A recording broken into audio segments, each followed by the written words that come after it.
Now you might be questioning, well, whenever you create a new user, do you always have to refresh the page?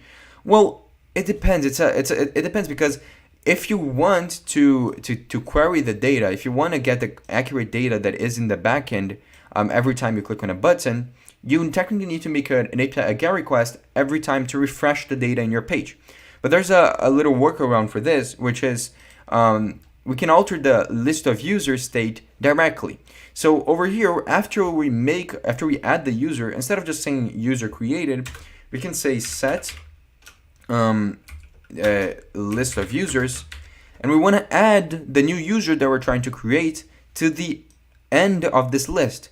So we'll just say we want to set the list of users to be whatever existed in the previous list of users. So the syntax just means I want to set this equal to an array with everything inside of list of users plus whatever I put over here. And what I want to put over here is the object or the user with the name equal to name, or just this body that we passed as the request. So just the user that we just created, right? I'll just copy this and paste it over here.